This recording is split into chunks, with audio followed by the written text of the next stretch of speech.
he took the approach like, okay, so it costs this, and we do the markup, and it's that, and it's going to cost that. And you know what? People didn't respond. They didn't respond. And it was also, you could tell that they were just looking for mags that were priced well enough that they could make money. Make some money. So margin was the thing. Yeah, margin was the more important thing. And I knew, well, actually I didn't know at the time, but something happened and there was an auction, and it was a 6-liter bottle of Montrachet. Right. It's on the bar still. On the bar, yeah. Yeah, the Olivier Leflevre 1991 Montrachet. Huge bottle. Right. And I saw that auction and I was looking at it. And it was an online auction, so I could have days to look and see if anybody bid on it. Nobody bid on it. Wow. And it got towards the end of the auction, it was like the day before, and I saw what it cost, and I added in, the fee of what it would cost. And I thought to myself, well, if I get this many glasses out of that bottle and I charge $25 a glass, I'll make my cost back. Right. And that's all I really wanted to do. Because it was an experiment. It was like a canary in the coal mine.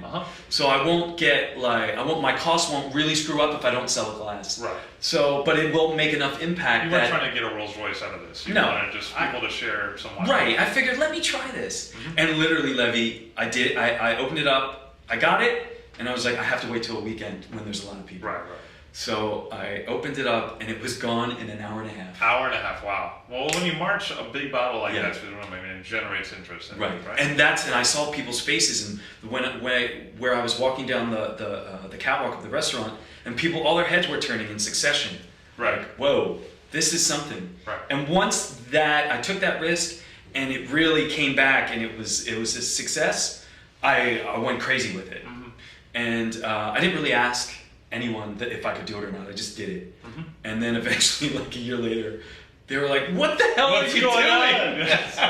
They're like, wait a minute, you're putting it on at cost, what it cost you? And I said, yeah. They're like, are you nuts? Right. And I said, look at my cost every month. Right. Is it out of whack? Right. No. Right. So let me do it. People are coming, people are excited. People are coming in, and it's like fun, and it's festive, and it gives people a chance to taste wine they wouldn't. Right, and it's unique. Out of a big bottle. You don't go somewhere else and find someone else. Nowhere in at least the tri-state area is doing something like that. Like on a regular series group. And I do it every single day, and I take a picture and I put it on Twitter, and I have a lot of fun with it. One of the things I've seen is the wine market has gotten expensive. It's expensive for fine wines, especially for collectibles. Is that some of the things that have been most innovative in restaurants and really caught most attention have been ways of like re-engineering the financial model. Like, so when you think about what John Slover does at Chano, where he opens up, bottles and will serve you half the bottle for a certain cost, as opposed to having to have the full bottle. It's almost like ways that you could have other people share. It's like carpool for wine. Well, it's purchase, like right. You know what I mean? I'm going to open up this 6-liter wine. Crowdsourcing. Crowdsourcing. Yeah. And it seems like some of the things that are most capture people's attention is that, because they want to try these wines that they've heard so much of, but it's just prohibitively expensive. So it's like re-engineering a financial model has really caught a lot of acclaim. Whereas when you think about the previous, say, 20, 30 years, it was like, okay, that's the standard markup, and we're not going to think about the finance part of it any more than that. We're just going to focus on finding good wines. Right. But now it's like you almost have to think around this issue, because it's become such big numbers that you have to approach it uniquely. Otherwise, you're not doing something, like you're not adding value for the guests in a real sense. You know what I mean? Yeah, that makes sense. It's I think it's a reflection of what's going on in the world, in the economy. Back in the day, people could charge whatever they wanted. Right. There was no internet. People were not really informed. Comparative pricings. Now, everyone knows everything now. Sure. And everyone knows what things cost, and everybody wants to take part in drinking great wine. Right. But the economy is not really letting people do that. Yeah. So we're just coming up with a necessary alternative to drink well. Yeah. And that's what I do with the big bottles. And I think fundamentally for you, when I think about you, this is somebody who likes good wine, but likes to see people drinking good wine. You don't get excited unless you're sharing that bottle. I mean, that's important to you. That's the way it should be. And, I think that's one of the great things about you as a sommelier. When I look at you, I think this is a guy who likes to share great wine. And it's like, shouldn't that just be like number one line on the job application. Like, do you love it when you're, sharing a bottle of great wine with other people? Yeah. And other people might seek out wines that are little wines and explain to people why they're important. But really, for you, I think you really gravitate towards monumentally great wines and then ways to share them with people. Is that a fair statement? Yeah, I mean, that's the way I grew up. I grew up with brothers, and we always shared. Mm-hmm. It's always giving, because when you give, you receive. I receive pleasure when I turn someone on to wine. Mm-hmm. Yeah, I really do. Yeah, I want to make someone happy, and when you have a winemaker come in, and you open a great bottle, and the person gives you a little bit left at the bottle, I'll pour it for them, because I want them to taste it, because they know wine. Right. And there was a winemaker. What they say? Yeah. What was the guy? Emmerich Schoenleber. Oh, sure. Frank Schoenleber. He came in for dinner. Right. Oh, he came in for dinner. He came in for dinner, and one of the guys that we know, a big champagne guy, left me a little bit of his 64 Dom Perignon. Oh, the Germans love champagne. Yeah. So and he was on his honeymoon with his wife, and I had a little bit. No better moment. Right. And he's gonna remember that. Right. And I tasted it enough, so I said, "Here, this is for you." Right. And they were like, they went crazy for it. Right. They absolutely went nuts for it. So much so that they sent me an email afterwards. And I don't do it to get like the pat on the back, but I just want to see their faces. Yeah. I want to see them really be excited about something. Because you put yourself in the shoes of a winemaker. What wine do they drink? They drink their own wines, right. all the time. All the time. And if it's not their own wines, if they're living, in the Naha, they're drinking Naha wines. Right. Exactly. So let's give them something that they haven't had before. Absolutely. And I get a lot of fun out of that. One of the things I see with you is that you're a guy who takes his responsibilities as something almost to unlock the thing for other people, as part of the happiness. Let's look for a way to make this person happy. I mean, lasting impressions really do seem to be part of the thing. You're not just here you don't have that kiss the ring mentality of everything needs to be maintained and we're going to dole it out. But it's hey, let's make that thing, because at the end of the day, it's how much does that really cost you to share with somebody something that they're going to remember for 30 years, that moment.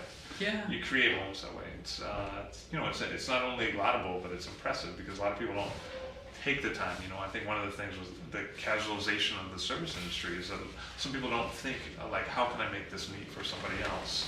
It's almost like it's become something that's forgotten about, that art of really opening it up. Yeah. I think everyone should come in and see Mike in action, because he really is one of the people that can really make an evening into an event that you'll remember for a long time. You can see evidence of this, not just in the dining room, but also in the mentions online. And you're quite active on Twitter, where you have thousands and thousands of followers. People thank you, I think, profusely, because it's not just spending time with them. You've done something that makes an evening special. Is that something you set out in the morning? I mean, I don't. What keeps you motivated? So each stimulation. Stimulation. People coming in, new set of characters. I get excited. Yeah. You play. Yeah. It's just being stimulated, and the restaurant industry is stimulating. Yeah. It's really. There's a lot going on. Wow. It's amazing. A lot of energy. The energy is so high, and the buzz of hundreds of people coming in. Yeah.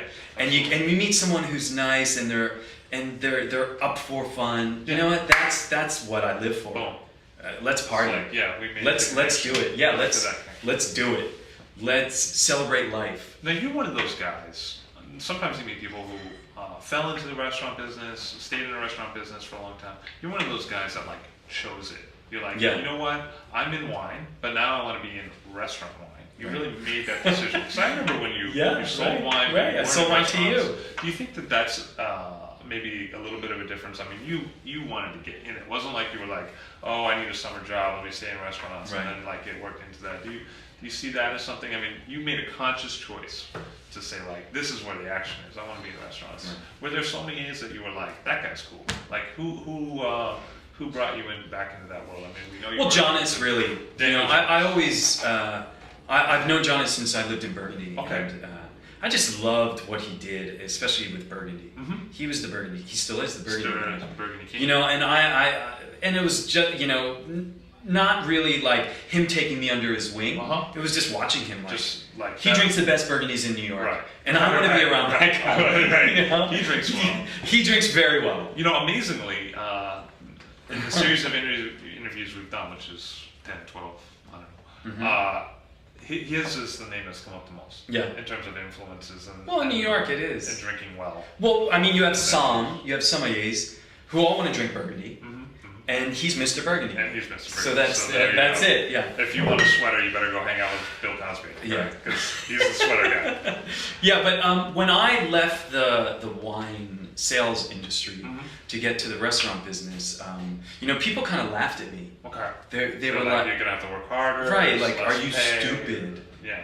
You're the only person. I remember someone saying to me, "You're the only person I've ever met that has left the corporate wine world, the world where you have weekends, right. the world where you have nights, the world where you have health insurance and 401k, and a relaxing lifestyle, to go into the restaurant business, going into the burning building, right, where you have no life, right. and everything else, and I really did it for wine, and I just wanted to learn more, and I wanted to drink more wine. And I think clearly no regrets. Zero. Seems to be the takeaway. Well, I also, when I did this, I did it all in.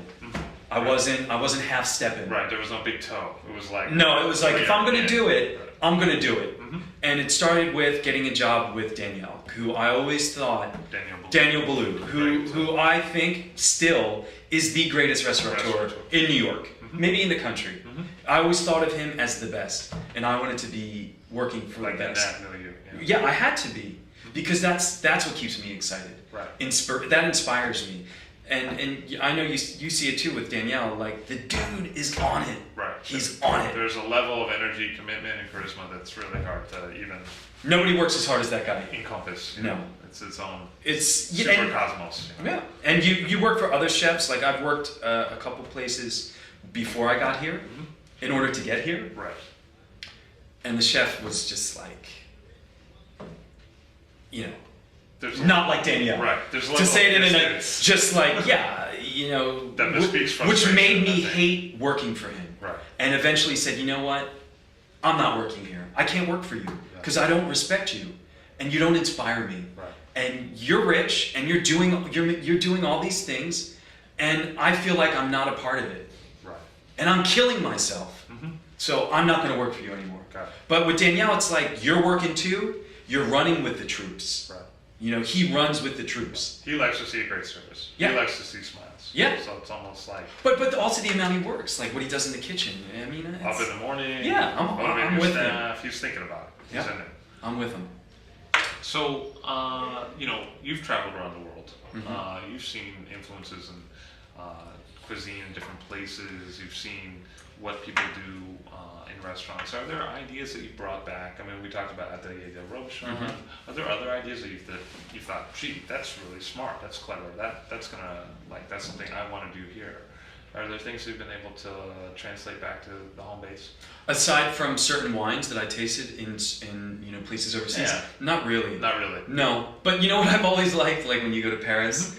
And I love that, how they do the blackboard. Yeah. And the chalk, and I love that. And they do a little bit of 10 bells.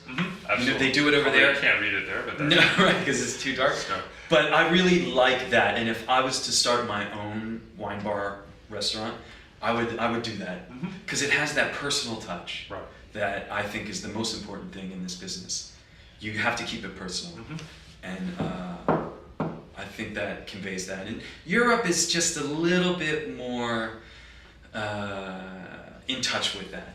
Yeah, that's right. Some restaurants you go to here in New York, and it just leaves you with a bad taste in your mouth because the only reason they're doing it is for the money, for the ka-ching. Yeah. And those are places I don't like to go to. Right. But when you go to Europe, or there's some places here in New York that have it as well. When you see a real love with details, because it's all in the details. It's all in the details. That's what I like to bring back when I go visit places. Well, Mike, I want to really thank you for your time. It was great speaking with you. Yeah, thank you. And keep doing what you're doing because it's very impressive. Thanks, brother. Thanks a lot. It was fun.